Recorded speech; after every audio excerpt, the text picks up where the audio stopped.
Si el Real Oviedo hubiera sido una entidad jurídica normal, no se hubiera cerrado. De verdad, es que ese momento ahí sentado, ver cómo empiezan a entrar las compras de PayPal, que te llega el típico mensaje, ¿no? De tal ha comprado tal, y empiezas a ver, pues, actualizas.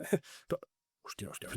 Para, que de verdad que aún a día de hoy, madre de Dios, la que leyó un equipo, porque al final es un equipo en provincia, pequeño, con 200.000 y pico habitantes, o sea que esto extrapolado a un equipo grande es impensable. Es impensable.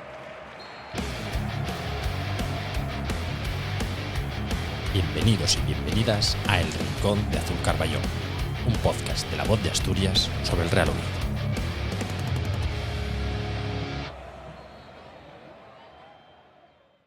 Juan Ramón González Pérez, Torla, bienvenido al podcast de Azul Carballón.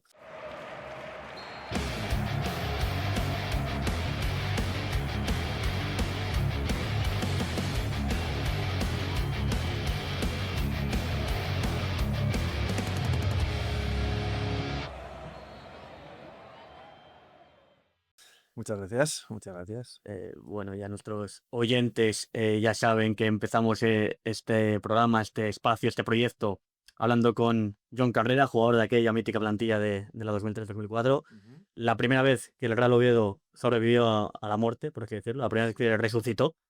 La segunda fue en 2012 y tú fuiste uno de los grandes protagonistas. No sé, bueno, ahora eres director general del Centro Asturiano y en 2012 consejero de aquel consejo muy recordado. Sí. ¿Qué es lo primero que se te viene a la mente cuando te hablo de la ampliación de capital de 2012? A ver, visto con la perspectiva del tiempo, lo recuerdo con una, no sé, yo diría, bueno, una sensación de alegría tremenda por cómo finalizó, evidentemente, pero eso, con el tiempo lo vas viendo con una enorme gratitud. De verdad, una enorme gratitud, porque que yo haya terminado en un consejo de administración de un club de fútbol, pues suena un poco raro. Digo yo, o cualquier aficionado de a pie, digamos, ¿no? Las circunstancias que venían antes son las que llevaron a elegir ese consejo, que en mi opinión no pudo ser, no sé si mejor porque mantenía ese equilibrio entre dos personas que sabían de fútbol de una manera increíble, como son Tony Fidalgo y Sabino, con dos chiflados locos ovidistas que empujábamos y entrábamos por una pared si hacía falta, ¿no? Yo creo que a veces nos miraban desde dentro con cara de madre mía, estos dos, vaya, lo que hay que aguantar, ¿no? La gente que tenía cierta experiencia. Pero yo creo que esa combinación fue, pues luego ya junto con la ayuda obviamente de Jorge y de Antonio Mijares, bueno, pues se hizo un equipazo allí brutal. Por lo tanto, la primera sensación que tengo es de agradecimiento por haber tenido esa oportunidad, porque al final, joder, todos somos de un equipo desde pequeños, somos de nuestro equipo y yo que me significaba por estar en Peñas, estar en peñaovidin.com, en Espíritu 2003, o sea, a mí me gusta el tema, la verdad. Me gusta empujar y ayudar al equipo en lo que esté en mano. Pues cuando hubo una oportunidad de hacerlo en una situación difícil, pues evidentemente no ibas a decir que no, ¿no? Era una decisión, bueno, en aquel momento igual un poco más inconsciente, más pasional. Ahora no sé si la pensaría más, la verdad, por las posibles hipotéticas consecuencias que pudiera haber tenido, ¿no? Y hablo de cosas complicadas como Manolo Lafuente, etcétera, etcétera, ¿no? Entonces, bueno, durante aquella época de verdad que hubo momentos. Todo salió muy bien al final después de muchísimo trabajo, pero obviamente hubo altos y bajos, ¿no? En ese proceso de esos meses. Y hubo momentos bajos en los que digo, madre mía, donde nos acabamos de meter, Pedrín, donde nos acabamos de meter. A ver cómo salimos de esta. En este programa vamos a repasar en concreto esa ampliación de capital, lo que pasó antes y lo que pasó sobre todo durante, Sí. para poner en contexto a la gente, porque ya sabemos que el ovidismo ahora mismo es una masa social muy joven. Sí. Yo que ya era mayor de edad y fui accionista en 2012 y bueno, tenía mis 20, 21 años, me cuesta acordarme. Claro. De hecho, estamos hablando ahora que para documentarme para esta entrevista, programa, charla, lo que sea esto, estuve un buen rato porque cada vez que iba indagando más, me iban saliendo cosas que dije yo, madre mía, esto, madre mía, aquello, no me acordaba de Claro, hay muchas cosas. no me acordaba de nada, muchos aspectos, pero para poner en contexto a esa gente joven, el Oviedo en 2012 pues, estaba en una situación muy crítica, otra vez, ¿no? 9 años de salvarse en 2003, o de salvarse, de evitar la muerte, más que nada, pues el Oviedo volvía a estar muy mal. El 5 de julio de 2012, Alberto González es declarado en busca y captura. Llevaba ya meses sin pisar Oviedo. El 5 de julio de 2012, oficialmente, el máximo accionista y presidente del Real Oviedo era declarado en busca y captura por la policía, buscado por la Interpol y todo lo que nos podemos imaginar. Y el 12 de julio se celebra aquella mítica junta de accionistas en la que sale ese consejo de consenso que tú alguna vez lo llamaste consejo de urgencia, más que de consenso, ¿no? Porque Sí, seguramente lo habré dicho, porque era lo que era en realidad. Si te acuerdas, en aquella época, en aquel momento hubo dos juntas de accionistas. Una primera donde se suponía que ya había, bueno, pues un consejo de administración ya fijado, ¿no?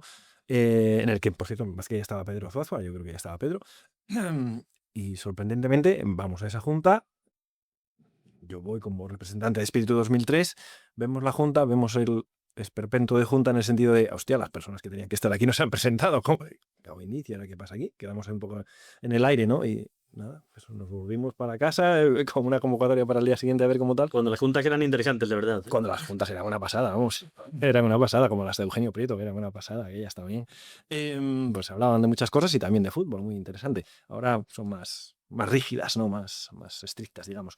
Y el caso es que nos fuimos para casa, nos tomamos algo de los de Espíritu 2003, me acuerdo que nos tomamos algo allí al final, en un bar al lado del auditorio.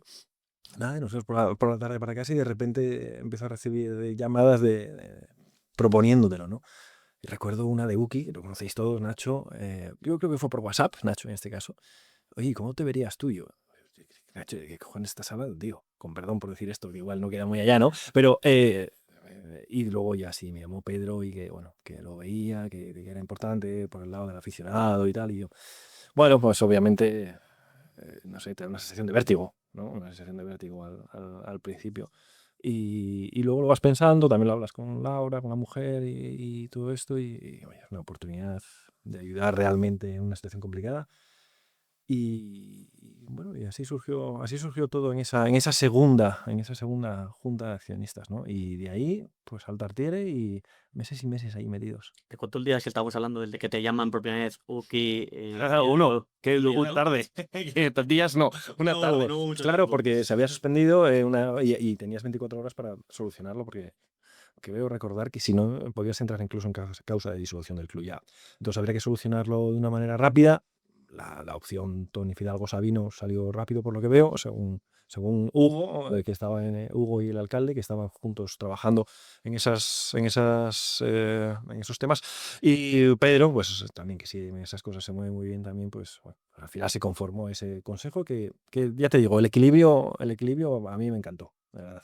Antes de centrarnos en lo económico, en esa ampliación de capital, quería hacerte un par de preguntas más sobre lo deportivo. Quiero decirte cómo se trabajaba, Sí. porque se constituye el consejo el 12 de julio. Sí. 12 de julio, que ya es tarde en un club de fútbol para empezar a Claro. planificar. Muy tarde. ¿Cómo se planifica? ¿Cómo se ficha a Félix Arrugarte, el entrenador? ¿Cómo se fichan a jugadores? Que recordemos que ese verano vuelve Cervero Sí. al Real Oviedo, sabiendas de que en 3 meses te vas a jugar la supervivencia. Sí, la verdad que era todo súper atípico, en el sentido de que los plazos ya ibas tarde en todo, la incertidumbre de siquiera íbamos a salir a competir o no, eso también influía, ¿no? Claro, ahí es donde entran esa dualidad, ¿no? Gente que tiene mucha experiencia en el fútbol, como Tony Fidalgo, como Sabino, que tienen esos recursos para llamar al otro más allá y de una manera u otra pues conseguir pues que viniera Félix de entrenador, que no era fácil, porque ¿cómo convences a un entrenador diciéndole, oye, te vas a hacer a cargo de un equipo que a lo mejor es que no sale ni a competir?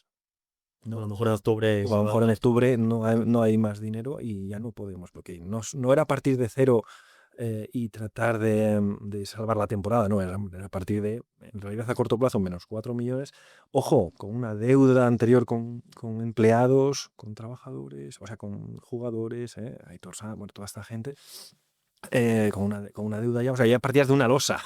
Realmente era una apuesta. O sea, ahí Félix, yo en ese caso, pues fue muy valiente en ese sentido, de hacerle, de tomar las riendas del club en ese tema. Y a partir de ahí, Félix, bueno, pues ya, claro, nos apoyábamos mucho en él, lógicamente, porque al final iba a ser el míster.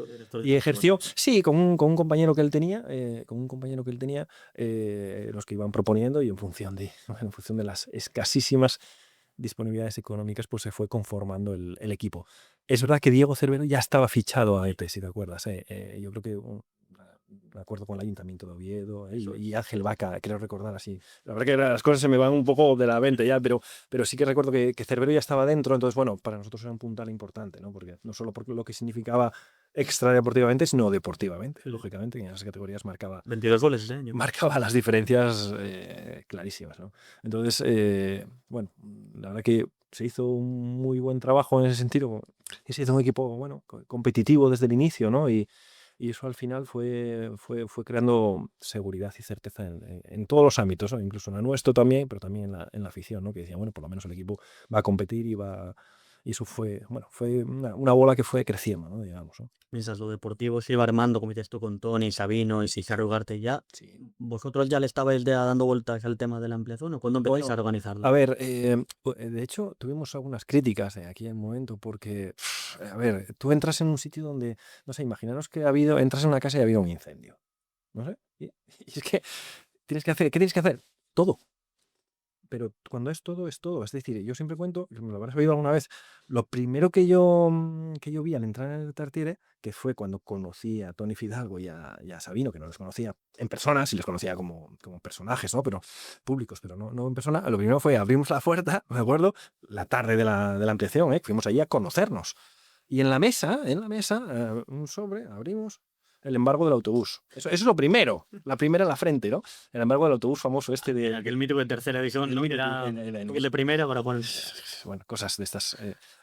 Cosas que son anécdotas, pero que explican dónde llegamos, cómo llegamos, ¿no? Y por qué llegamos a esos sitios. Pero bueno, esa fue la primera. Digo, empezamos. Eso es la primera, ¿no? Luego, claro, eso, empleados sin cobrar, jugadores sin cobrar. Entonces, claro, tú tienes que tomarte un tiempo, que yo creo que lo definió muy bien Tony Fidalgo en una entrevista. Dijo él, es que lo que estamos haciendo, porque la gente decía, la gente que no estaba muy de acuerdo, lo que fuera, decía que estábamos echando demasiado tiempo en convocar la ampliación. Y en realidad, decía Tony, de acuerdo, con muy buen criterio, es que nosotros tenemos que decentar primero la casa para luego poder venderla, ¿no? Y había muchísimas cosas que poner en orden. Y claro, también es verdad que ellos dos, pues más o menos tenían la dedicación completa. Bueno, Sabino no tanto, pero nosotros éramos trabajadores, o sea, teníamos de 9 a 6 de la tarde nuestro trabajo. Hablo por Pedro y hablo por mí, y de 6 en adelante, y Pedro encima en Madrid, y yo de 6 de la tarde hasta las altísimas, o sea, a la hora me ponía una foto para verme, porque imagínate. Bueno, pero que también, pero también que lo haces con pasión, y lo haces con algo que te gusta, y dices tú, joder, esto podemos hacer cosas, podemos intentar lo que salga bien, ¿no? Y entonces, bueno, poco a poco se iba planificando esa ampliación, que ya tenía puntos importantes hechos que no fueron obra nuestra. Por ejemplo, para mí uno de los puntos claves es el precio. Que haya sido un precio que eran 10,75. 10,75, eso para mí es una diferencia con respecto a lo que le pasó luego al Albacete, al Murcia, que no, claro, no, porque 10,75 sí te los doy, pero 90 no te los doy. Y es lógico, o no recibes esa. Entonces había cosas que ya venían impuestas y que veían, bueno, y que en ese caso confluyeron para bien, digamos, ¿no? Porque eso, la reducción de capital es algo que viene determinado, no es algo que alguien haya dicho de manera espontánea, ¿no? Es algo que ya viene determinado. Entonces, bueno, el 10,75 era un precio muy asequible para todo el mundo, y eso fue una también de las claves. Y luego yo trabajé muchísimo, pero muchísimo con Borja. Borja, que lo conocerás, de equipo actual, equipo del club, es un crack. Y la verdad que hizo un trabajo brutal este hombre, que es muy bueno, es la realidad. Y con él, entre él y yo, y bueno, y colaboradores por allí, pues nos fuimos creando las campañas, y oye, esto por aquí, esto por allá, con muy pocos medios, a él pagándole la gasolina, literalmente. Pero literalmente, ¿qué cobras? Te pago la gasolina. Si es que no hay, ¿dónde lo sacamos? ¿No? Y se fue ideando, y bueno, hombre, luego ya quizás creo que el planteamiento de inicio era el correcto, lo planteamos, nos mostramos que me parecían, bueno, nos parecían los correctos, pero luego también una de las ventajas que tuvimos es que supimos reaccionar rápido a lo que realmente estaba pasando al otro lado, ¿no? Y luego y ahí es donde ya vino, bueno, pues toda esta explosión de Sid, que en paralelo se hablaba con Sid, se hablaba con mucha gente, principalmente con Sid, porque es otro crack. Tenemos una gran suerte de tener a gente como Borja, como Sid en este mundillo azul. Y claro, oye, yo me acuerdo de una frase de ¿cómo puedo ayudar? ¿Cómo puedo ayudar en esto? Me acuerdo que me decía por teléfono, y, joder, pues a ver, lanzamos esto y tú lo pones en redes y a ver si con tu cantidad de gente que te sigue, pues oye, y además, otra de las coincidencias, que Michu, Mata y Cazorla estuvieran Va y luego eso. petándolo allí, pues también era otro. Entonces, que todo eso confluyera, pues es un poco de suerte también. La verdad que es un poco de suerte, ¿no? Y al final eso todo ello fue lo que hizo el germen de esa explosión que hubo, que, bueno, yo cuando echo la vista atrás, flipo. O sea, de verdad que aún a día de hoy yo, madre de Dios, la que lió un equipo, porque al final es un equipo de provincia, pequeño, con 200.000 y pico habitantes, o sea que esto extrapolado a un equipo grande es impensable. Es impensable. El diagnóstico económico más puro y sencillo eran 2 millones para salvar la cláusula de disolución, 2,5 millones para acabar la temporada Sí. y unos 3 Sí. para un poco cimentar el En realidad nuestros mayores problemas eran Hacienda y Seguridad Social. ¿Vale? Y ahí es donde va una de las palabras para mí claves del éxito: confianza. ¿Cuál fue la clave del éxito? Bueno, mucho trabajo, evidentemente, de mucha gente, pero que el consejo fuera capaz de generar esa confianza, primero en la afición, ¿no? De decir, hostia, arriba está gente en la que creo. Claro, y dices tú, bueno, eso puede ser algo fácil, ya, pero es que llevábamos 10 años, por decir algo, en los años previos, o 9, que lo que había arriba no generaba esa confianza. Es más, generaba justo lo contrario. Y entonces la ciudad se le daba la espalda al propio club. No había nada de publicidad, no había nada, porque nadie confiaba en dónde iba a ir ese dinero. Esta anécdota hasta de los píxeles, no sé si te acordarás. Sí, ¿Te acuerdas tú de los píxeles? Es una idea brillante, a mí me parece una idea brillante. Claro, no era de Alberto, era de Pedro Suárez, que es otro de los cracks que hay por ahí sueltos azules. A mí me parecía una idea brillante. Y lo que pasa que, claro, en manos de, claro, esto hay que tener. Es increíble, es increíble. Estoy recordando esos tiempos. Y es increíble. Y sí, eran 2 millones de euros para salvar la deuda más rabiosa a corto plazo, y otros 2, en realidad, para la deuda más a corto plazo, digamos, ¿no? A mí lo que más me gustó es de hecho, tengo los correos, evidentemente, que intercambiamos con Seguridad Social y Hacienda, ¿no? Porque al final tú tienes una deuda que tenías que pagar. Es que Hacienda y Seguridad Social no te... Si el Real Oviedo hubiera sido una entidad jurídica normal, se hubiera cerrado. O sea, no hay más. Estaba en causa de disolución. En este caso es el componente... La D de Sociedad Anónima Deportiva parece que no, pero pesa mucho socialmente, mueve cosas que no mueve una entidad al uso. Y ahí el trabajo en este caso de Jorge, oye, hablando con ellos, yendo allí, fueron a verlos varias veces. Claro, ellos vieron una proactividad a la cual no estaban acostumbrados por parte del club. Estaban acostumbrados siempre a evasivas, a no pago, a dejarlo morir, a dejarlo. Sí, y la deuda, no te pago.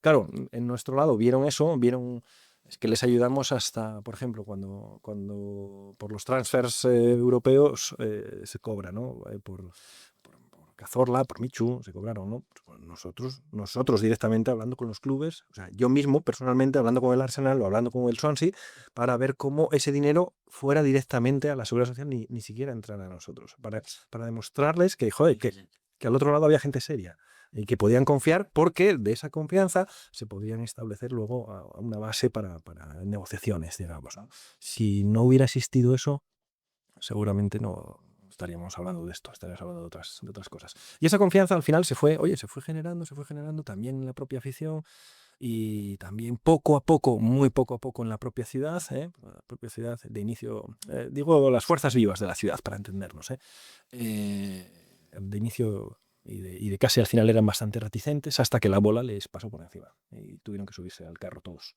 Mencionaste antes de pasada, ¿Sí? y ahora te lo recupero, a Iglesias Caunedo, alcalde de Oviedo, que seguramente muchos años después, un alcalde de Oviedo estaba realmente comprometido con el Real Oviedo. No puedo decir otra cosa, la verdad. Lo que trabajó ese hombre en los previos con Hugo, principalmente con Hugo, gente Campillo, gente de Aparo, ¿no? Gente para buscar soluciones, ¿eh? Él inicialmente me sonaba que estaba un poco más con la opción de Pina, que a mí personalmente me aterrorizaba. Recuerdo una conversación con Sid Loeb. Yo estaba en los baños, en las antiguas oficinas Centros, y detrás había unos baños. Bueno, pues en los baños, que era donde más cobertura había, no por otra cosa. Hablando con Sid y en medio de la ampliación ya, y diciendo, joder, si lo único que estamos haciendo es abaratarle la entrada a Pina, porque los pegamos un tiro de decir, hostia, no, o sea, no estamos haciendo todo esto para luego dárselo a un modelo de fútbol en el que no creemos. Ya sería la releche, ¿no? Pues sí, pues eso, Cauneu tuvo, evidentemente Agustín tuvo es la realidad, tuvo un papel implicado en la búsqueda de soluciones, ¿no? Y al final, pues mira, oye, sumó y al final salió bien. Sí que es verdad que durante el proceso, desde que entramos hasta que, a ver cómo lo digo, desde que entramos hasta que se formó la ampliación de capital, no solo él, sino Oviedo en general bajó un poco el pistón del apoyo, ¿eh? O sea, era sí, pero. Claro, ¿por qué? Porque veían que el reto era, lo consigues uno de cada 100 veces, ¿vale? Entonces la gente se retraía un poco, ¿no? Y hablo del empresariado, hablo de gente que en teoría debería dar la cara en esos momentos. La primera fase de la ampliación es del 2 de octubre al 2 de noviembre. Sí, Solo son los accionistas que ya eran accionistas, ¿no? correcto. Y se sacan, creo, 60.000 euros. Sí, 58.000 euros. Y aquí estoy en desacuerdo con cosas que dicen hasta compañeros míos, ¿no? Dicen, no, fue un auténtico fracaso. Y a mí en su momento no me pareció un auténtico fracaso si entiendes los condicionantes que tiene eso. A ver, vamos a ponernos en lugar. Claro, si lo ves solo en términos numéricos, 58 y necesitas 58.000 euros y necesitas 4 millones, es fracaso. Pero hay que entender que a ese tramo solo podían acceder antiguos accionistas que veníamos de 1992. 1992. O sea, muchísima gente fallecida, muchísima gente que ni sabía que las tenía ya. Por lo tanto, la masa crítica de gente que podía acceder era muy pequeña. Y aún así se consiguieron 60.000, 58.000. Bueno, a mí no me pareció para nada decepcionante. Lo que tampoco esperaba era la explosión final, ni mucho menos, ¿no? Pero bueno, para la gente que podía acceder en ese tramo, para nada decepcionante. Aunque sé que el sentir general pero yo creo porque no analizan más allá y se quedan con el número, que obviamente hay una gran diferencia, ¿no? Hablaste mucho con esa gente que podía comprar acciones. No sé si pues vivais un poco más con las reservas, si os centrabais más en la segunda fase y la primera pues la teníais que hacer sí o sí, pero no sé cómo fue un poco el proceso de intentar convencer. Obviamente el foco estaba en la segunda fase, ¿no? Eso es evidente, porque la primera tampoco podías hacer grandes alardes, ¿no? Pero el foco, lógicamente, era en nuevos accionistas, clarísimamente. 3 de noviembre. 3 de noviembre, joder. Empieza ¿Sábado? ¿Puede ser Pues sábado? puede ser. Sí, creo que fue sábado. Puede ser. Es que me acuerdo, porque empieza, y claro, voy al Tartiere antes de empezar la apertura, que empezaba a las 9, y ya veo cola. Y me siento en un ordenador, en la parte de atrás, lo primero que hago es, ¿no? La gente ya, Vic y todos los compañeros de trabajo empiezan a atender a la gente, ¿no? Y yo me siento en la parte de atrás y me lo veo en la cuenta de PayPal que habíamos creado ahí rápidamente para todo esto. Y veo que empiezan a entrar. De verdad, es que ese momento ahí sentado, ver cómo empiezan a entrar las compras de PayPal, que te llega el típico mensaje, ¿no? De tal ha comprado tal, y empiezas a ver, pues, actualizas. Hostia. Para, que esto. Pedro, llamé a Pedro, oye, ¿qué estás comprando mogollón? De verdad es que se ponen los pelos todavía de punta, porque, bueno, es algo que no Ese antes te quería gracias a ti. No, gracias a mí, no. La idea no fue tuya. Fíjate, sí. A ver, la idea sí, pero la ejecución no. Fíjate. Y esa es otra de las claves que a mí me ponen muy en valor, pero en realidad mi éxito es el siguiente. Sí, no sé si llamarlo éxito o lo que sea. Lo mejor que yo pude aportar es que cuando yo llamaba por teléfono, al otro lado siempre había un sí. Y eso a lo mejor es por algo y por un histórico y por una forma de trabajar en el tiempo atrás, ¿eh? Pero, por ejemplo, este caso. Oye, ¿cómo hacemos para que, si Sid, que la está liando, cómo hacemos para canalizarlo? Y yo, hostia, pues, no sé, se me ocurrió PayPal. Yo de PayPal sabía de usuario. Y de hecho, si miramos atrás en mi timeline de Twitter, seguramente, oye, ¿alguien sabe algo de PayPal para elaborar tal? Y al poco me llaman del Oviedo Baloncesto. El Oviedo Baloncesto. Y me llaman unos chicos que trabajan en la empresa Crearia, vamos a hacer, supongo que seguirán, así que mira, si eso les agradecemos. Y me dice, oye, no, nosotros te podemos ayudar con eso, trabajamos habitualmente. Oye, y al poco ya teníamos la cuenta creada, tío.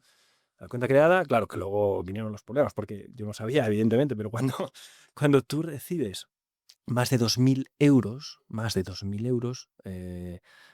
tienes que dar más información adicional, ¿vale? A PayPal para que sepa de qué se está tratando, ¿no? Que no sea una cosa rara. Total, que a los pocos minutos no, pero no recuerdo si un día o lo que sea, se bloquea la cuenta. Puf, oye, Juan, que esto no funciona. Y yo, no funciona, ¿qué cojones? ¿Qué pasa? Claro, me tuve que llamar a Irlanda a los tíos a explicarles, a ver cómo les explicaba que la gente no estaba comprando nada físico. Oye, ¿pero qué les vais a dar? ¿Qué está comprando esta gente? No les... En realidad son acciones, pero no hay nada físico. Ahí es donde se nos ocurrió, oye, ¿y si entregamos digitalmente un Diploma, ¿no? diploma, sí, un acreditativo, ¿no? de la acción, ¿no? Y ahí dijimos, bueno, sí, se les entrega esto. Ah, bueno, vale, si se les entrega algo, vale. Bueno, los convencimos y entonces abrieron otra vez el grifo, digamos, y dejaron entrar el resto de gente, ¿no? Que estaba interesada, ¿no? Fíjate, por ejemplo, otra cosa que yo pregunto y cómo soluciono, yo tengo un sí al otro lado. Vale, ¿cómo hacemos? Porque no nos podíamos gastar. Te compra un tío de Irlanda. ¿Cómo le envío yo eso a Irlanda? O sea, me cuesta más eso que los 10 de 75 euros que me da. ¿Eh? Entonces, no tenía ningún sentido. Entonces, oye, hablo con Pedro Suárez en este caso, que ya te digo que es un crack tremendo. Oye, lo hacemos digital. Y digo, pero digital, yo no quiero que sea algo estático, estándar, que sea lo mismo para ti que para cualquiera. No, quiero que venga su nombre de acciones, tal. No te preocupes, eso lo hacemos. Y él se las ingenió informáticamente hablando, y el registro era Pablo, tal. Y ahí les llegaba automáticamente, se lo podían descargar. Sí. Esos pequeños detalles son la clave del éxito. ¿Solucioné yo eso? No tengo ni puñetera idea de informática para hacer eso. ¿Solucioné lo de PayPal? No tenía ni puñetera idea de PayPal más allá de perfil de usuario. Pero sí, a lo mejor el mayor valor añadido era tener esos contactos y saber a quién tocar, ¿no? Otro ejemplo es la traducción de la web inmediatamente a, no sé, pero al final fueron un montón de idiomas, tío. Idiomas que digo, madre mía, este ni lo tenía yo catalogado. ¿Y cómo? Pues eso, inglés, oye, Rudy, un compañero de Espíritu 2003, ¿me echas una mano? Sí, al poco. Francés, al final realmente conseguimos que un montón de personas, bueno, obviamente hasta chino, así imagínate, chino, árabe, o sea, pero una locura. Y a mí me pasa, toma, ahí la tienes, la traducción. Subíamos ya la traducción y tal, y claro, empezaban a entrar gente de ese país, parece que no, pero sí. todo sumaba, ¿eh? Y el éxito era eso. Digamos que podía ser un poste repetidor, ¿no? Si es un jugador de baloncesto, el 5, el que se queda en el medio, y ibas repartiendo. Ese sería un poco... Sí. Esa sería un poco la figura, ¿vale? Esa fue una época maravillosa. Acaba 3 de noviembre, 83.500 euros, 33.000 en PayPal, 50.000 en presencial en las oficinas del estadio. Cuando acababan esos días eternos, cuando acabó ese día, por ejemplo, sí. ¿Qué pensabas? ¿Qué pensaste tú, Pedro, todos? ¿Cómo fue ese final del día? Bueno, estás en un ambiente de euforia. Estás en un ambiente de euforia, pero sinceramente yo no pensaba que se iba a mantener en el tiempo. Y para conseguir 2 millones, que era lo más crítico, se necesitaba un ritmo constante. Y sinceramente no pensaba que se podía mantener ese ritmo. Ahí es donde entraron en juego otras cosas, ¿no? Bueno, la viralidad de las redes sociales. Correcto, eso es así, porque al final yo creo que por PayPal entraron unos 500 y pico mil euros, o sea que es un pastizal, la viralidad de las redes sociales. Y luego también otras iniciativas, por ejemplo, una idea de Pedro que me pareció brillante, la de 1000. Sí. Parece que no, pero 1000 entraron unos cuantos y eso sumó mucho dinero, ¿no? Y además, como es esta ciudad, y me imagino que todas, pero esta en concreto, de inicio no entraba nadie. Pero oye, en cuanto entró uno, su competencia también, ¿no? Y en cuanto entró un político, pues el otro político también. Y eso fue sumando, fue sumando. Entonces, al final, lo de siempre, un conjunto de iniciativas que consiguieron que eso se mantuviera, ¿no? Se mantuviera bueno, y el apartado de las redes sociales que fue brutal porque aquí donde me ves, tío, yo tengo una entrevista en Al Jazeera. Ya venimos aquí, ¿eh? Aquí, cuesta abajo. En Al Jazeera, en BBC, que le tuve que poner, como era videollamada, yo estaba trabajando y de aquella trabajaba en Gijón. Claro, mi despacho era un despacho, yo soy financiero, un despacho normalito. Me tuve que ir al despacho de mi jefe de aquella época, porque era para que pareciera de fondo un poco más, poco más tal, tío. Pues así hice la entrevista con la BBC. Yo qué sé, ¿qué más? Bueno, en el New York Times, tío, pero eso es una puñetera locura. No sé, a mí me parece una puñetera locura. y se nos fue de madre, ¿no? Se nos fue de madre totalmente. Hablabas de lo del 2000 de 1000. Sí. Ayer, buscando documentación para la ¿Mm? charla, entré en cuando lo anunciaste, cuando publicaste la primera gente, las empresas, políticos, como dices, personajes de todo tipo, Sí. que apostaron por ello. Había una nota Sí. aclaratoria al principio Sí. que decía que había gente que había puesto más dinero, pero Sí, que lo quería querían. mantenerse Sí, anonimato. sí. Bueno, ¿Eran muchos? no eran muchas, pero es entendible. Desde el punto de vista empresarial es entendible. Sobre todo en una ciudad, en una región como la nuestra, pequeña, que nos conocemos todos, donde hay dos equipos y ya sabes, es complicado. Entonces sí, es verdad que había más gente, pero no recuerdo que fueran muchos, pero sí que es verdad que había gente que, bueno, y hay gente que no necesita el reconocimiento. Hay gente que lo quiere hacer porque lo siente, punto. Y ya está, y lo hago y punto. A mí, personalmente, atención, esto no lo sabe, yo creo que nunca lo conté. A mí hay una persona que conocemos todos, y que no voy a decir, evidentemente, que me dio dinero para comprar más acciones, porque si se enteraba su mujer había lío del dinero que había invertido ya. O sea, que imagínate, ¿vale? Entonces, y ahora ponlas a tu nombre. Pongo mi nombre. Pero, ¿vale? Ya te las traspasaré luego si quieres, eso es lo que estimes, ¿no? Bueno, hay esas anécdotas, ¿no? que hay que son tremendas, ¿no? Y que bueno, que demuestran lo que tiene detrás este equipo. Es brutal. La viralidad que se consiguió en redes tiene ¿Mm? nombre y apellidos, que Sid Lowe Sí, claramente es el gran protagonista sin duda, absolutamente. de ese aspecto. ¿En qué momento tú conoces a Sid o hablas con Sid ya de este tema? ¿Cómo No, empezó? vale, pues sí, ya tengo relación de hace más tiempo, ¿no? Bueno, al final, Sid es un hooligan, movidista. Entonces, y yo llevaba mucho bagaje en peñas, entonces nos conocíamos ya de antes. Es una persona con la que, bueno, congenias bien, ¿no? Y nos llevamos bien, ya teníamos relación de amistad, más incluso que solo deportiva, ¿no? No solo compartimos un equipo de fútbol, sino tenemos una relación de amistad y sobre todo de confianza mutua, que es muchas veces más importante, ¿no? Y durante todo ese tiempo, e incluso antes, oye, tratábamos de colaborar. Yo me acuerdo en Espíritu 2003 que hicimos cosas que a mí me parecen brutales. Lo que pasa es que de aquella, como estábamos bajo el paraguas de Alberto González, no tenían tanta repercusión, ¿no? Pero desde las letras del Oviedo, nosotros, Espíritu 2003, tornillo a tornillo, cambiando los tal.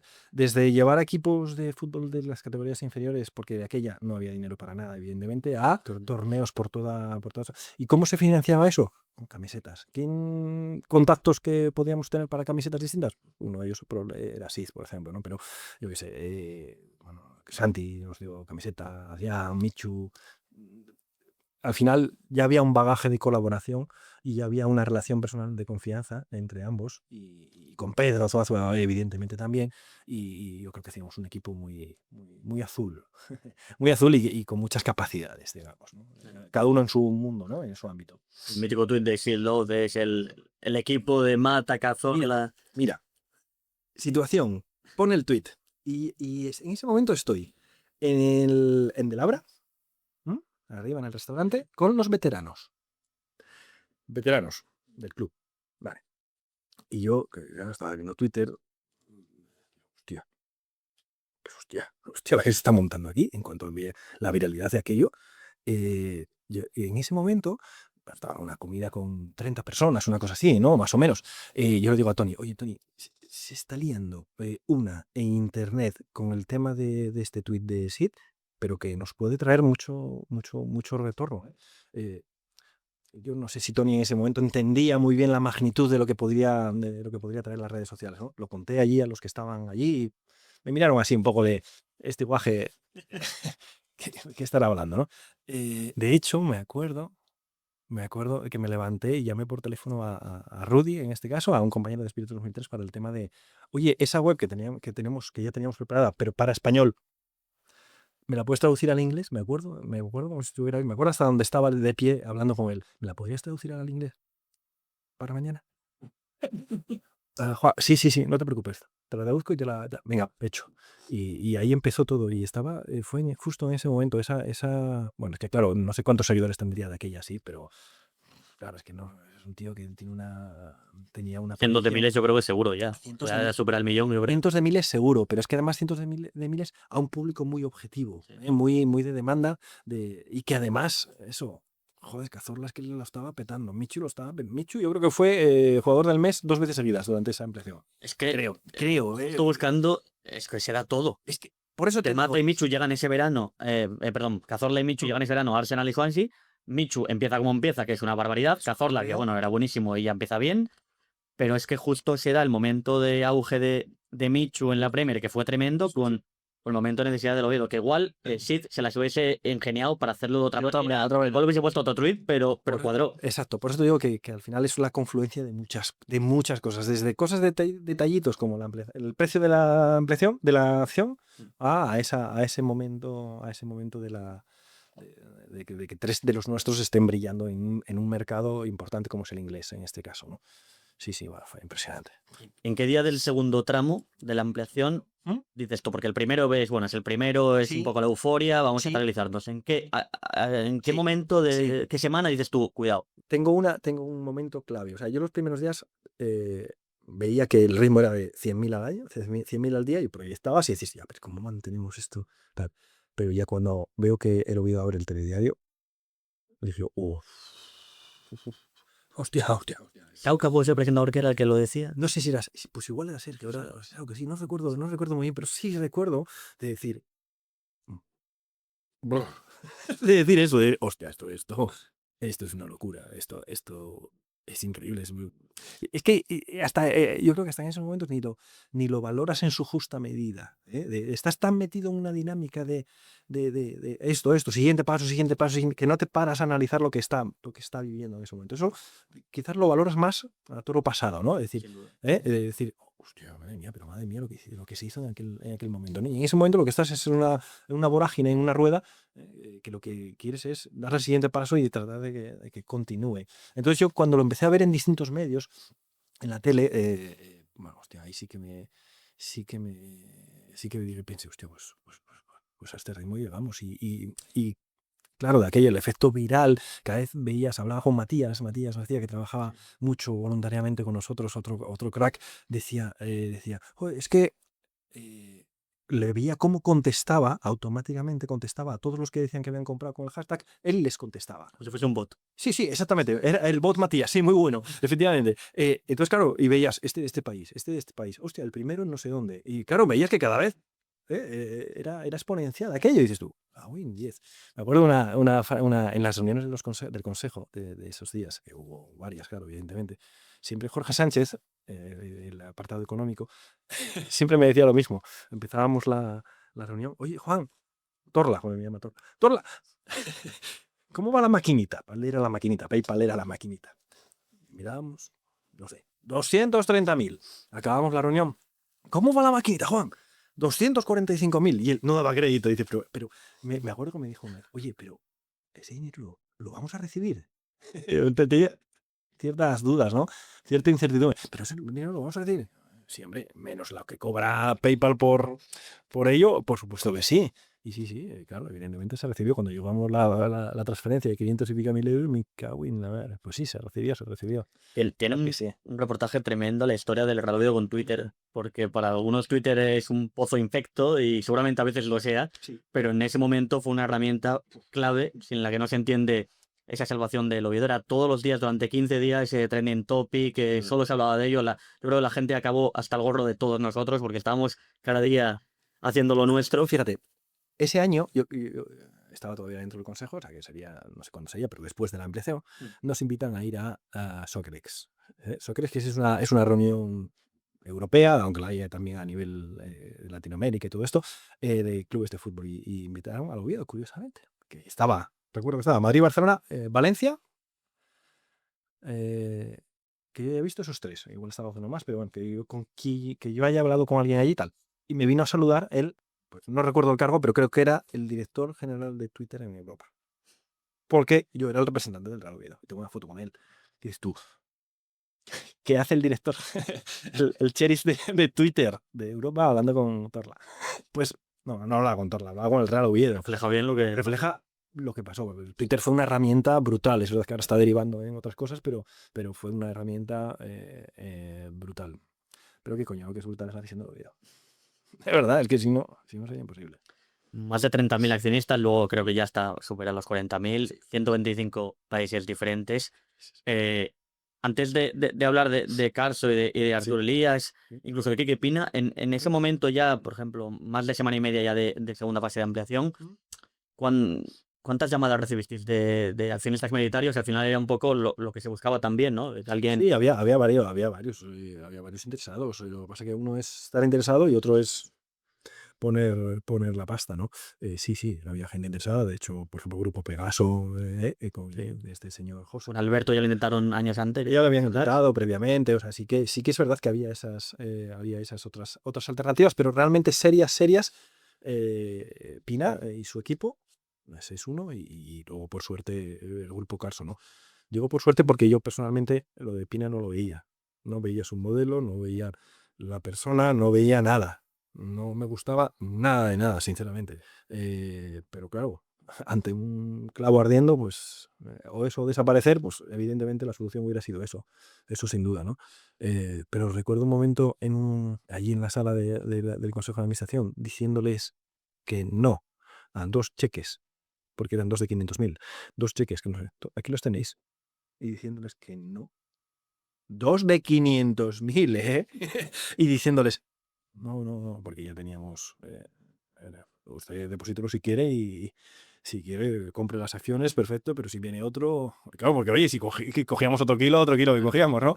Obviamente no eran tontos, lógicamente, y no depositaron nada, pero nunca jamás pensé que iba a decir no, y vamos a decir no en nombre del Real Oviedo a 1 millón de euros de un inversor interesado, ¿no? Llamémosle Pina o llamémosle quien sea. Nunca pensé que iba a estar en esa situación, vamos. Pero bueno, sí, ¿no? El Real Madrid donó 100.000 euros. Una operación que creo que gestionó el ayuntamiento. Es el ayuntamiento, a través del ayuntamiento, sí. La verdad que eso yo ahí no tengo mucha constancia. De hecho, me suena que probablemente ahí el concejal Ballina, que tenía cierta relación buena relación con el director general de Madrid. Sí, con José Ángel, exacto. Yo creo que por ahí vinieron las cosas, lo cual fue antes del mítico partido con el Madrid C, donde fue una explosión de todo en el Tarquere. Bueno, sí.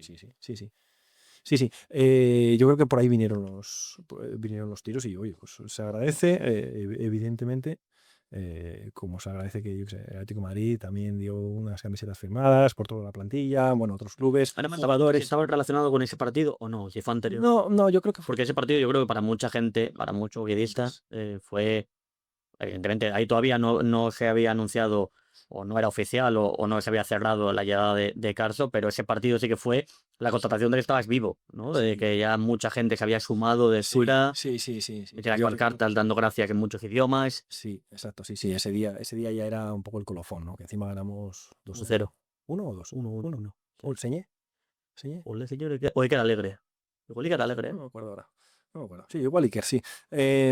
Sí, que fue la manifestación aquella enorme, ¿no? Que no pude ir porque estaba les vi venir desde arriba, desde el propio estadio.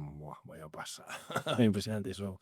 Fue impresionante, sí, pero yo creo que fue temporalmente antes, pero tampoco te lo podría aseguraría, con tanto tiempo. Temporalmente y seguramente fue antes. 10 de noviembre es la famosa llamada Arturo Elías en la COPE. ¿Cómo recibe eso vosotros, el club? ¿Cómo es un poco los primeros contactos? ¿Cómo lo veis desde fuera primero? Pues eso, que publique Arturo Elías ese tweet con ya he comprado 30 acciones, creo que fue. Sí. Y luego, ¿cómo empieza un poco todo? Pues fíjate, Claro, ahí quien más llevaba el peso era Tony, evidentemente, ¿no? Como presidente. Nosotros nos iba informando de las distintas situaciones. Yo personalmente, la primera vez tras hablarlo también con Tony, la primera vez que lo recibo es de Marcos Aco, que me llama y me pide una información financiera del club, ¿vale? Lógicamente porque Carso o quien sea se enviaron a, no sé, pues enviaron a 15 o 20 entidades, desde fondos de inversión de Estados Unidos, bueno, de todo el mundo que estaba interesado. Nosotros teníamos unas cuentas oficiales y se las enviábamos y luego se resolvían también las posibles dudas que pudiera haber. Ahí hizo una labor este hombre, Jorge Sánchez, madre mía. Bueno, tuvo que contratar personas para su empresa, porque claro, no lo estaba en su empresa, así que imagínate. No, bueno, pues un trabajo brutal. Y entonces eso, Marcos me llama y me dice, oye, necesitaba, Juan, que me consiguieras estos datos. Sí, trae. Hablo con Jorge, oye, Jorge, pásame estos datos que necesitamos enviarlos a Marcos porque está en contacto con Arturo. Y eso es el proceso, ¿no? Hasta que al final, eso fue más o menos de lunes a viernes, de lunes a viernes más o menos la duración. Y yo creo que a jueves ya estaba cerrado. A jueves yo ya sabíamos que estaba cerrado. No podíamos decir obviamente nada por compromisos, ¿no? Confidencialidad y todas estas cosas. Pero sí que estaba el tema más o menos cerrado y hasta que ya llegó la confirmación de la transferencia. Y cuando ves la confirmación de la transferencia, el recuerdo de tener el papel en la mano de 2 millones de euros de Inbursa del grupo, tal, más todo lo que se había montado con los otros 2 millones del de a pie, esto, qué locura. Una locura, la verdad, flipamos. Fue muy emocionante, muy emocionante. En el primer contacto, primer día con Carso, ¿había alguna reticencia de algún tipo? ¿O ya solo con saber que era Carlos Gilín detrás, ya todo el mundo, vale, esto es... Reticencia ninguna. Vamos, que el hombre más rico del mundo esté interesado en el Real Oviedo. Reticencia, una alfombra roja, azul. No, reticencia no. Me imagino que lo que quieres comparar con las reticencias que yo personalmente tenía con Pina, por ejemplo. Pues sin duda, sin duda. Pero claro, las posibilidades que te podía dar Carso. Que ojo, que además Carso, y nosotros también lo sabíamos, en realidad nosotros no le estábamos pidiendo 2 millones de euros. En realidad, Carso, Pina o quien viniera, si quería tener continuidad en el club y llevarlo a primera división, estaba en torno a 14 millones. Entonces ahora y luego... Son 2 ahora, pero te vas a tener que comer tal. Pero es como todo negocio, ¿no? Es una inversión y luego podréis tener un retorno, ¿no? Si consigues llevarlo a primera división, ¿no? Como al final así fue. Por tanto, nosotros sabíamos, y ellos en cuanto vieron las cuentas, vieron deuda a largo plazo, hostia, para. Ya, esto no son 2 ahora, son 2, pero a lo mejor dentro de X años son más, cosa que todo el mundo sabía y cualquiera que sepa leer unas cuentas lo ve, ¿no? Por lo tanto, ese fue el reticencia. Bueno, aplaudimos con las orejas, aquello era una locura. Pero ahí fue donde se empezó a torcer todo. Sí, ahí fue justo donde se empezó a torcer todo. Tal cual, te lo digo. ¿Por qué? No, porque hasta... Y aquí dice Tony, no, Pedro dice una frase que cuando lo dijo por primera vez, y no lo he oído nunca, me quedó grabada y ahora lo utilizo mucho, que es muy fácil, es más fácil gestionar miserias que gestionar la riqueza o la tal. ¿Por qué? Porque en las miserias estás muy abajo y todo el mundo suma, todo el mundo ayuda. Cuando ya empieza a haber cierto, que ya no había nada, evidentemente, pero cierto poder o cierta notoriedad, hay que tener en cuenta que en esta ciudad, en momentos determinados de esta ciudad, ser del Oviedo o mostrar que eres del Oviedo es un poco apestado. Sí. Es que las cosas son como son. Luego ahora las querrán vestir de otra manera, pero yo me acuerdo de la chica famosa del desfile, ese que casi es el icono, ¿no? de todo, ¿no? Pero fíjate, nosotros en Espíritu 2003, que de hecho la vamos a empezar a organizar ahora otra vez, que lo sigo haciendo yo, iniciamos una iniciativa precisamente para evitar eso, que era en la San Silvestre correr con camisetas del Oviedo. ¿Vale? Claro, hacerlo ahora está muy bien, está fantástico y cuanto más mejor. Y no hace falta incluso ni convocarlo. Y no hace falta ni convocarlo porque la gente hace de propia iniciativa. Pero de aquella eras un apestado. Porque socialmente, porque políticamente, porque estaba hasta el mal visto. Y dijimos, bueno, nosotros vamos a presumir de nuestra camiseta en ese día. Y se hicieron unas cuantas y, pues fíjate, esa iniciativa iba encaminada a a meter otra vez, a intentar meter al Oviedo en la ciudad, que quitando el reducto que sabemos que siempre va a haber del Oviedo de toda la vida, bueno, pues estaba mirando para otro lado, digamos. Oviedo no era del Oviedo, era Exactamente, así es. Entonces, ahí, a partir de ese momento es cuando me empezó a disgustar, no a disgustar, a partir de la entrada, pero no por la entrada de caso que, vamos, una maravilla, una bendición absoluta, y yo personalmente estaré eternamente agradecido porque si ellos no llegan a entrar, seguramente yo no puedo ir con mi hija hoy al Tartiere. O sea, es que es así, porque no sé si con 2 millones sí hubiéramos salvado el primer match ball, pero se necesitaba algo más. Y ese algo más, ¿quién lo dio? Lo dio Carso. Es que son cosas que son inminentes. Pero ¿qué pasa? Que alrededor de Carso llegaron cosas que a mi gusto no me gustaban, ¿no? Y bueno, eso terminó como terminó, ¿no? Cada uno por su lado y, bueno, y tan contentos tampoco pasa nada. Pues. El 15 de noviembre se anuncia que el Oviedo salva la causa de disolución. Sí. Y el 17 de noviembre salta la noticia, que yo creo que además la noticia sale de Madrid, puede ser, y yo creo que es El Mundo, o no me acuerdo, un medio nacional, no asturiano, el que publica El hombre más rico del mundo compra al Oviedo. Ajá. ¿Cómo se consiguió? Que, a ver, igual la gente dice, bueno, es una negociación, no se dice nada, es confidencial y punto, pero bueno, guardar eso cuando todo el mundo estaba tan encima. A ver, se llama seriedad en el trabajo. Es que no hay más. Se llama seriedad y también, porque yo estoy seguro que gente cercana no sabía, segurísimo, eso segurísimo, pero también corresponsabilidad. Oye, nos estamos jugando el futuro del club, por lo que tanto hemos peleado, a ver si ahora por una indiscreción se va a fastidiar. Entonces yo creo que la gente cercana que lo sabía, que alguna había, tengo constancia de que alguno lo sabía, alguna persona lo sabía, bueno, pues mantuvieron esa confidencialidad, ¿no? Y es lógico, al final tú tienes un contacto diario con mucha gente y es normal que puedas decir alguna cosa, ¿no? Tony siempre lo llevó con la mayor seriedad y la mayor rigurosidad, muy hermético dentro del grupo reducido, lógicamente. Pero aún así, el grupo reducido no eran 4 personas, no eran los 4 del consejo. Había alguna persona más, lógicamente, ¿no? Que sí lo sabía, pero se mantuvo y, bueno, pues es un ejercicio de responsabilidad, punto. No hay más, y de obedismo, las dos cosas. Esa noche del 15, cuando se salva la causa, ¿cómo lo recuerdas tú? Pues que tengo nebulosa, porque yo recuerdo que se hizo una fiesta no, quedamos en el Tartiere, en los bajos, en las oficinas y todo esto, y se hizo algo simbólico, porque no había perras, no había dinero para muchas cosas, pero se hizo allí pincheo, sí, hicimos allí un pincheo y lo recuerdo pues con mucha felicidad, con muchos abrazos, con mucha, joder, en una nube, ¿no? Así lo recuerdo, ver allí también a mi familia, también verlos allí, a todos los demás, ¿no? Y bueno, pues eso, ¿cómo lo vas a recordar? Era una nube y sin ser consciente todavía de que se había liado, yo creo.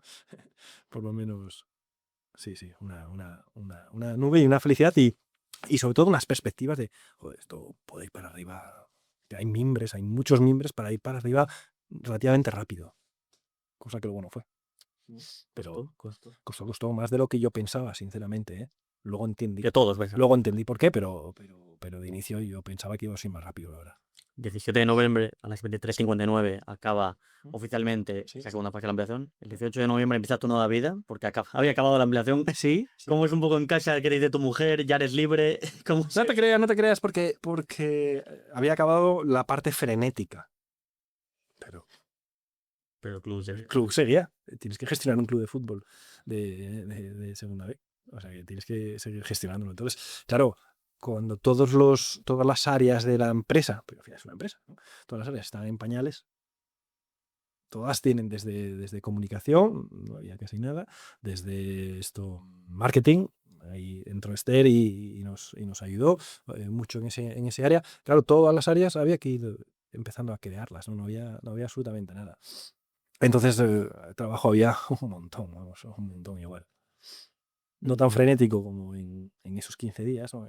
Sí, 15 días en realidad, pero muchísima dedicación. Un club de fútbol parece que no, pero requiere, si estás implicado y te gusta y tal, requiere mucha, porque siempre hay algo que hacer. Es tremendo. Igual estoy redundando, pero una de las claves de esa ampliación fue el saber comunicar, porque yo ahora mismo te facilitaba antes esas 2 hojas de Word, que son 2, no son más, Sí, sí. en la que son 10 preguntas sobre la ampliación y con Sí. sus correspondientes respuestas, en las Sí. que todo estaba clarísimo, Sí.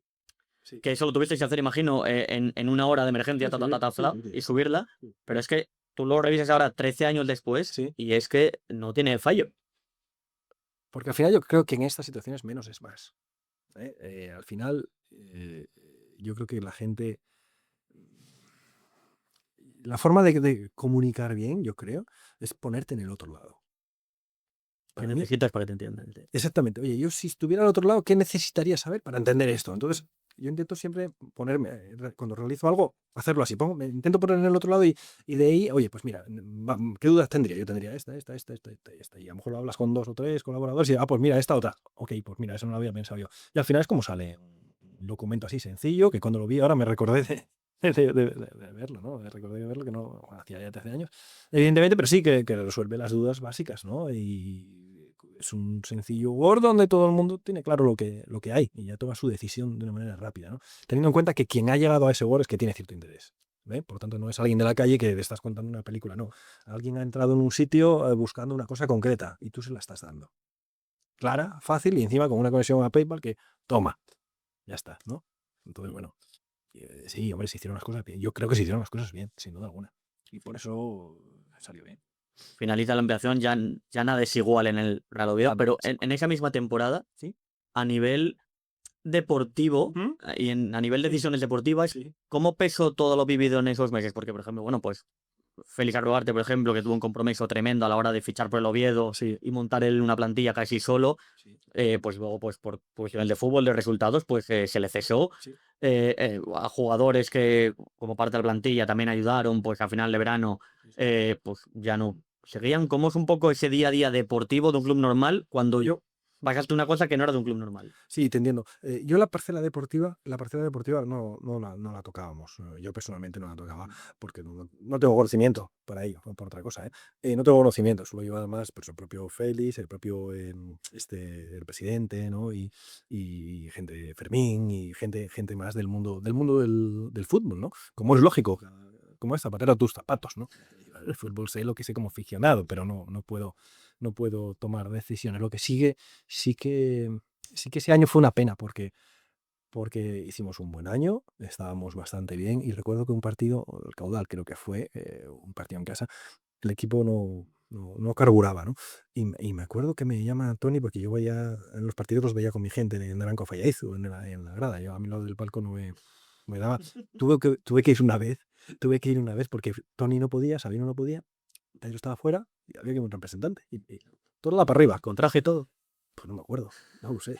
Igual. Y ya me acuerdo que yo veía al palco, tío. Y es que no recuerdo ni el rival. Y estoy ahí sentado en el palco me doy cuenta a mí mismo que estoy cantando las canciones de Simaqueadi ahí mismo, cantándolas, así, haciendo el pico en el tallo. Hostia, Juan, qué loco, no estás aquí cantando aquí. Recorremos kilómetros ahí arriba, tío. Fue tremendo. Para. Por suerte solo tuve que ir esa vez, porque la otra vez fue a Eibar, pero en Eibar me escaqueé al final, me pude escaquear para la grada. No es algo que. No es algo, el que vive el fútbol quiere vivir el fútbol. Ay, si encima eres pasional, te gusta el Oviedo bueno, pues no es el sitio ideal. ¿Y yo por qué había llegado a esto? Había llegado a esto del palco.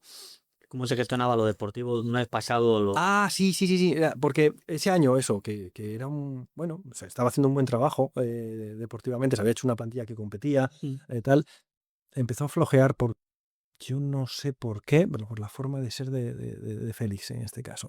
Las relaciones con la plantilla eran malas. Una vez reunimos a los 3 capitanes, que de aquella era Cervero, Sí. Xavi Monet y Héctor Sanz, o sea, 3 personas paisanos, con entendernos, ¿no? Ya jóvenes, pero que hechos y derechos, ¿no? Y bueno, se vio que no había mucho feeling y que aquello no iba a funcionar. Y francamente, yo me acuerdo que un día me llama Tony. Ah, por eso es lo del palco. Me llama Tony al acabar el partido del Caudal, que empatamos a 2. Oye, ven que tenemos que tomar una decisión aquí sobre el míster. Y yo me acuerdo de llamar a Laura, hay un jefe. Oye, que no voy a ir a cenar, que no sé si ya haremos a salvarte. ¿No te imaginas, tío? ¿Qué situación? Tío, joder, es que son cosas de verdad que las piensas y dices tú, joder. Total, hablábamos con el míster, le explicábamos que no es lo que estábamos, él no estaba de acuerdo, bien. Habíamos hecho partidos horrorosos fuera de casa, horrorosos. Bueno, los resultados no nos estaban dando y aún así estábamos terceros, ¿eh? Que si tú lo ves desde fuera y ves el Marca a un tío de Murcia y ve el Marca, dice, el Oviedo echar al entrenador. Mira, se van terceros. ¿Y estos qué quieren, joder? ¿No? Desde fuera puede parecer un poco raro, pero si lo ves desde dentro, era necesario. Sí. Otra cosa es que no sirvió para nada, pero era necesario en aquel momento. Bueno, En otros momentos, como con Paunovic, pues funcionó, ¿no? ¿Era necesario? Pues sí, era necesario. Y funcionó. Bueno, pues en aquel caso era necesario, se hizo y no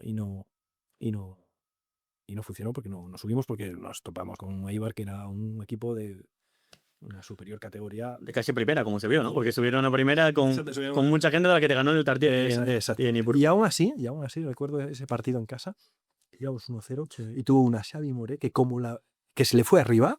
Recuerdo que, hostia, si metes a un 2-0, cuidado, que ya es un 2-0. Pero bueno, era mejor ese punto. Felicitarles y una rabia, ¿no? Una pena de no poderlo, ¿no? Te iba a hacer una pregunta. Voy a seguir un poco por esa temporada. En julio de 2013 Sí. se da la salida, Sí. ¿no? Sí. ¿Cómo recuerdas eso? Esa salida, la mía, ¿te refieres? La tuya. La mía. Y la de Pedro. Bueno, la de Pedro viene motivada por, la pérdida de confianza de Carso en él, o él en Carso también, por el tema de la llamada esta famosa que le graban, le trocean y la envían, ¿no? Bueno, por eso te digo que en cuanto llegó el poder allí, llegó alguien importante, todo se empezó a enturbiar. Hasta entonces no había problemas, porque no había nada. Luego ya se empezó a turbiar. Entonces, bueno, oye, a mí eso no me empezó a gustar nada. Esa maniobra a mí no me gustó nada, desde luego. Y que la decisión de Carso fuera prescindir, lo podía entender, viendo lo que habían recibido, pues seguramente tendrían hasta razón, no lo sé. Lo podía entender, pero bueno, para mí hay que entender que nosotros no éramos empleados de Carso. Nosotros éramos voluntarios, que hemos ido allí en un momento muy complicado donde no quería nadie. Cuidado, que eso es importante. Donde no quería nadie, porque si han llegado hasta mí. Importante, no fundamental. Claro, así han llegado hasta mí. Para que yo sea miembro de un consejo de administración, imagínate cuántas puertas habrán tocado antes que las habrán dicho que no. Imagínate. Bueno, pues entonces, nosotros no éramos empleados de Carso. Y eso también nos permitía cierta libertad en el sentido de, si yo te tengo que decir que no, te lo digo. Si soy empleado, al jefe me refiero, ¿no?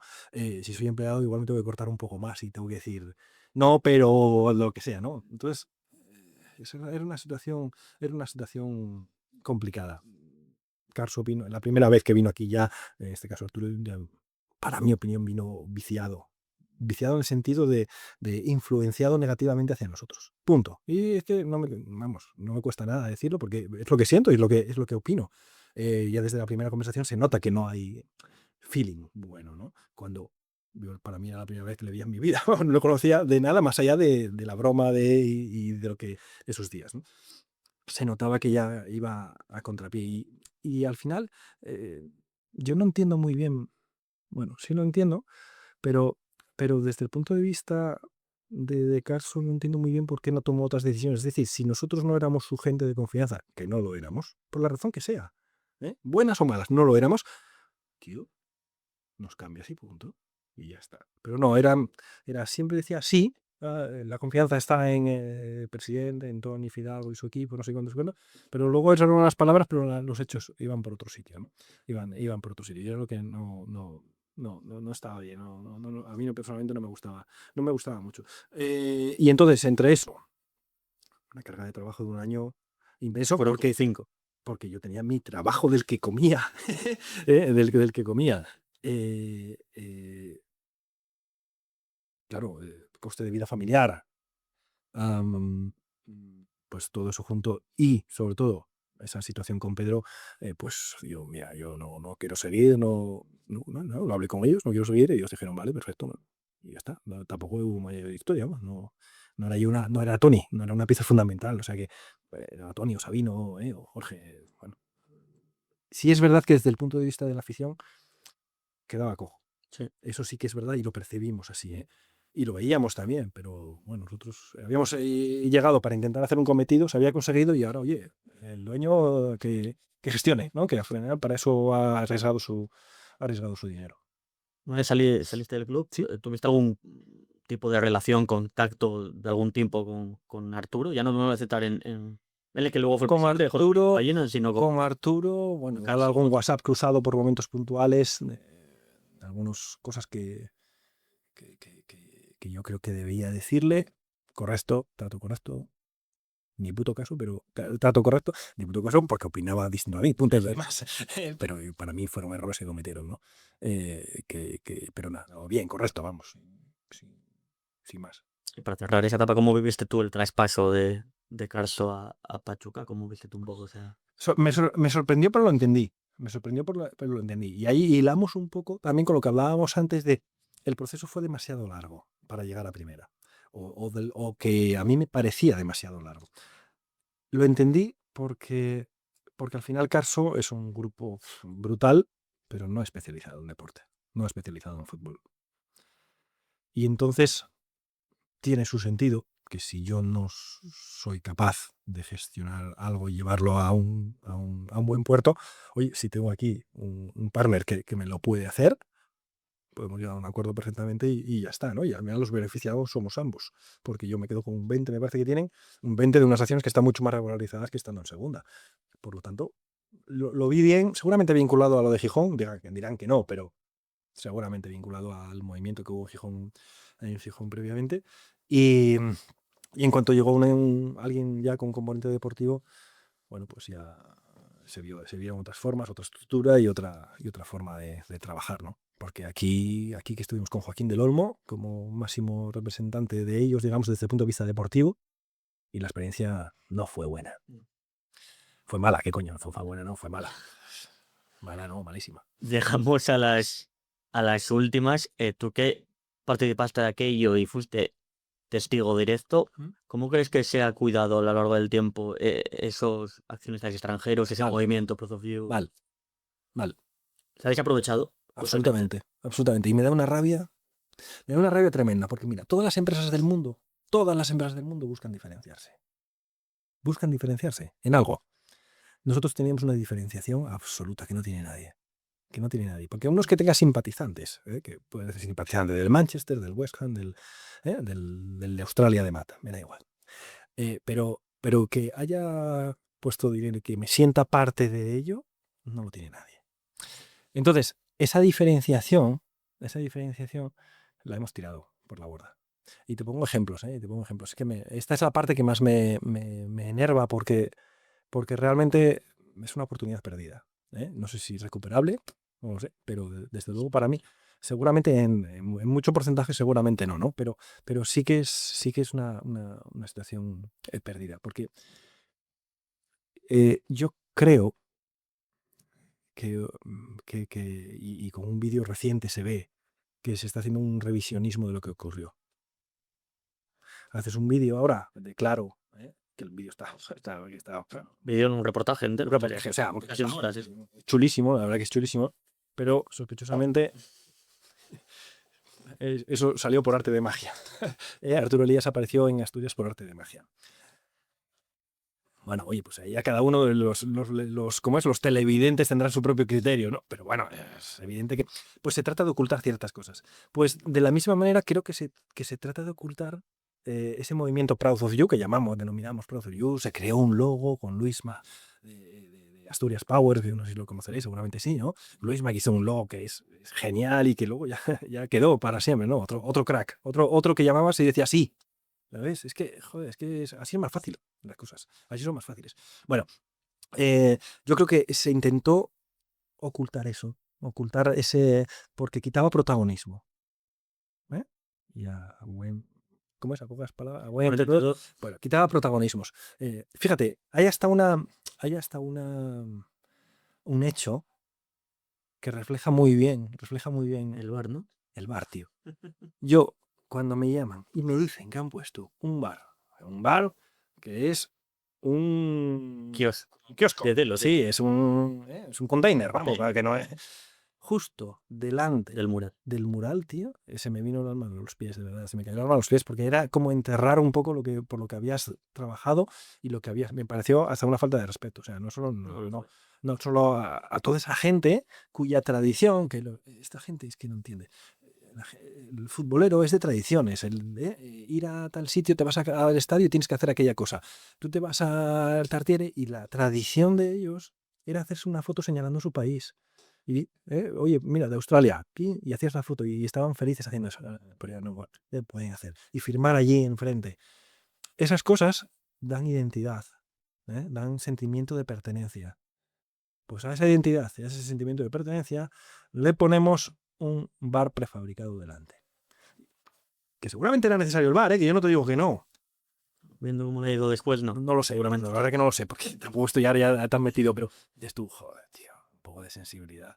No, pero eso porque está hecho por algo, no se hace por tal. Entonces, mira, por ejemplo, ¿cómo es posible? ¿Cómo es posible que la primera persona, que compró acciones extranjeras, me da igual, o española, me da también igual, o de asturiana, mira, los tres, el primer asturiano, el primer nacional y el primer extranjero que hayan comprado acciones a través de PayPal, que no hayan hecho un saque de honor aquí. Por ejemplo, y ya me voy al británico de turno que lo hizo. Tío, si tienes que llamarlo, invitarle. Agasajarle con todo. Hombre, por favor, y él podría ser un representante oye, tío, vas a hacer el saque de honor porque fuiste el primero que creíste en esto. Luego vinieron una legión, pues tú eres el representante. ¿Cómo es posible que eso? Algo tan sencillo, que al final es un vuelo Londres, porque es de Londres. Londres o Asturias, no me fastidies, por favor, que te vas a gastar 400 euros si te los gastas. Por favor. Eso ya demuestra que algo quieres, que algo te molesta, ¿no? O que no le das lo suficiente valor. Lo cual me extraña, porque desde el punto de vista empresarial, desde el punto de vista de pasta, el británico, el consumidor británico, te viene aquí, te va a comprar tu camiseta, seguro. Bufanda no creo, pero camiseta de Batal, y te va a consumir un montón de cosas. Por tanto, no solo es la entrada, o sea, vas a tener una entrada. Si además eso lo vinculáramos con Asturias, con el propio gobierno del Principado, para fomentar eso, porque es que no estamos hablando de... Estamos hablando de que 4.000 tíos ingleses, británicos, mejor dicho, son socios de tu tipo, son susceptibles de tienen una vinculación con Asturias para visitarlo. Si tú tienes un vuelo de Londres a Asturias, hostia, pues dice, no, pues ¿dónde vamos? Vamos a ver qué tal, y de paso veo un partido. Tío, yo creo que eso tiene una vinculación brutal, 4.000, que, no sé, bueno, es tremendo. Entonces eso, es evidente que sí. Respondiendo a tu pregunta, sí, rotundamente sí, y es lo que más me duele de todo, de verdad. Me fastidia. Y lo peor es que seguramente, como hemos dicho a lo largo de estos minutos, es irrecuperable. Yo creo que esa ola... En gran medida yo entiendo que sí es recuperable. Y con el equipo en primera, ¿eh? Y yo creo que lo decimos. Y con el equipo en primera. Sí, claro, ahora en primera obviamente viene más gente porque es muy atractivo y todo esto, lógicamente, ¿no? Pero yo voy más allá, voy al sentimiento de pertenencia. Es lo más importante de todo. Para mí es lo más importante, sin duda alguna. Porque al final eso es la base para que lleguen otras cosas. Más económicas, más también.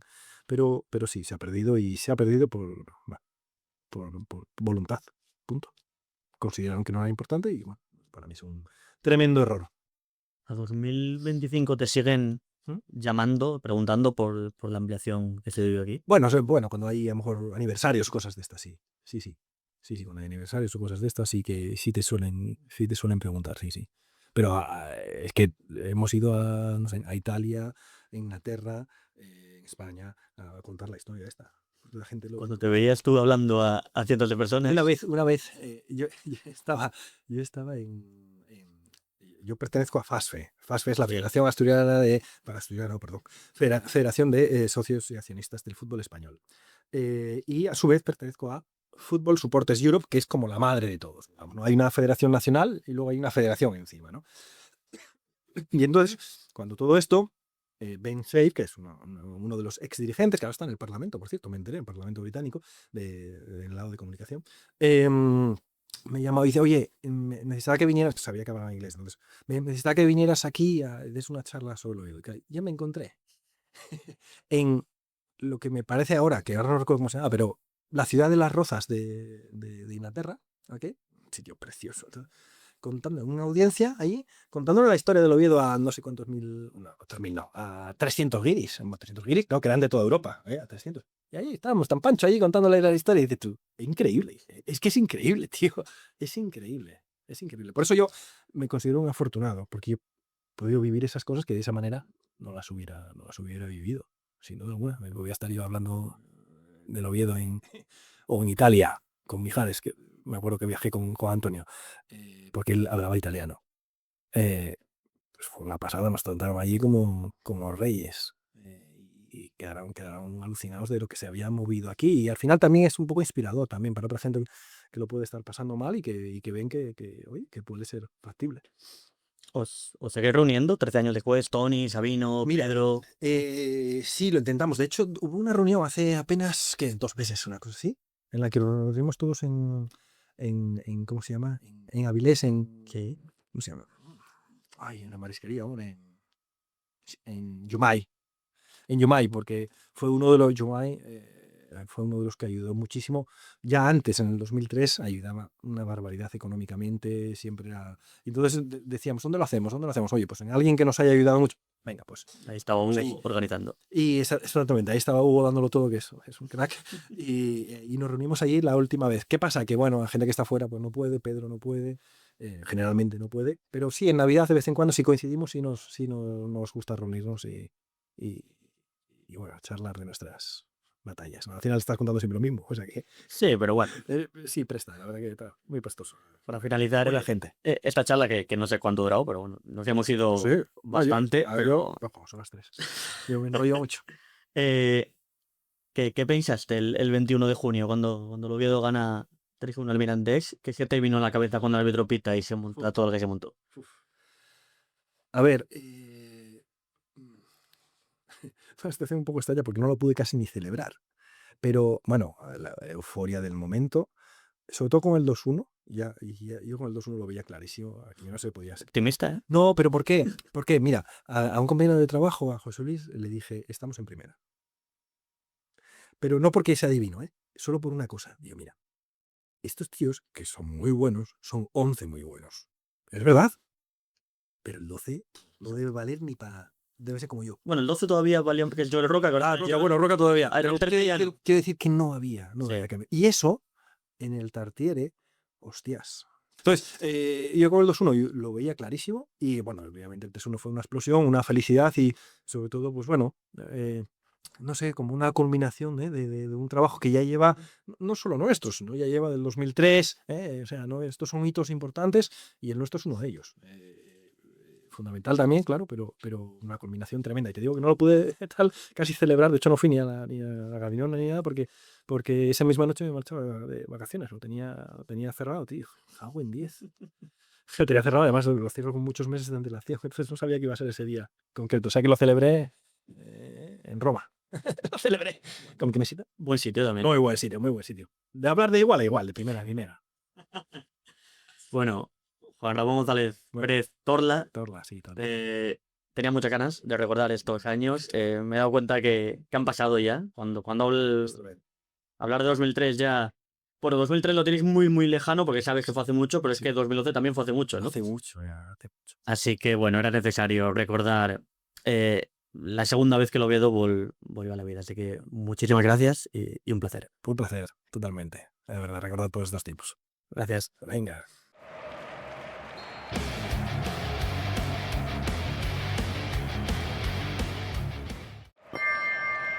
Thank you.